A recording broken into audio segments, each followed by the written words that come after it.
The International Olympics Committee is using rainforest timber seized from Indigenous people as the No Olympics campaign heats up. I'm Yoonj Kim, and this is MTV News Need to Know. On Sunday, first looks at the Tokyo Olympic and Paralympic Village were revealed, and organizers say this will be the greenest iteration in the game's long history.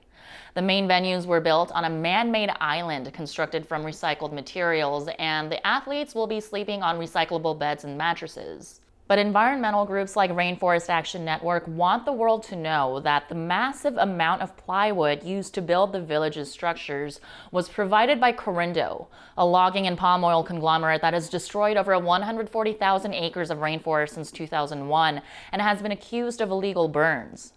Jules Boykoff, author of No Olympics, tweeted about a report that implicates Olympics in sourcing unsustainable wood.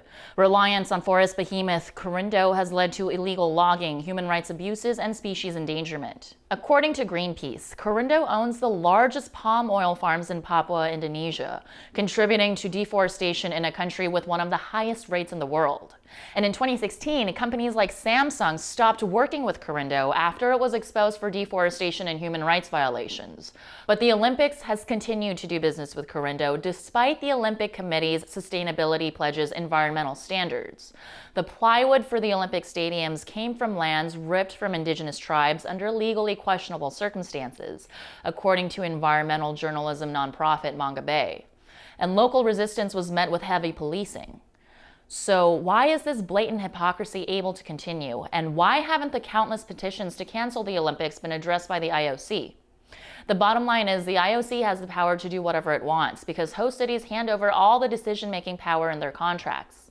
Sociologist Helen Jefferson-Lenski explained the IOC is also beyond the reach of any oversight agency, including the governments of host countries. It can violate a country's human rights protections with immunity. The IOC is engaging in something called greenwashing, a marketing tactic companies use to make themselves seem more environmentally friendly by bragging about small recyclable gestures while adding to big picture damage. And this lack of genuine care gives space for other harmful companies. For example, Toyota is one of the top Olympic sponsors this year, reportedly spending almost $1 billion. Yet in 2021, Toyota was given the largest fine in American history for pollution violations against the Clean Air Act.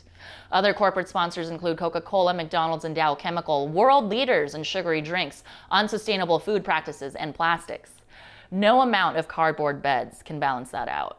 Many host cities have vowed to hold green games since the 1990s, but often the IOC does little to address wide-reaching environmental impact.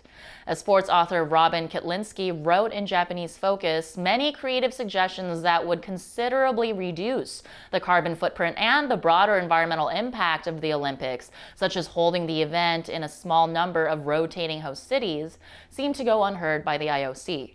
As the Games rapidly approached, it was also announced that the Olympics and Paralympics will allow for domestic spectators at 50% capacity. The IOC made this decision despite Tokyo's medical community almost unanimously agreeing that the Games could become a superspreader event, especially with the variant COVID strain on the rise. And according to the New York Times, only 7.3% of Japanese citizens are fully vaccinated. On Tuesday, a No Olympics rally is being held in LA's Little Tokyo as young people all over the world demand that the health of our planet and people is taken into account. Massive sporting events have the power to impact culture on a global scale. Why not use that power more mindfully? I'm Yoonj Kim, and that's what you need to know.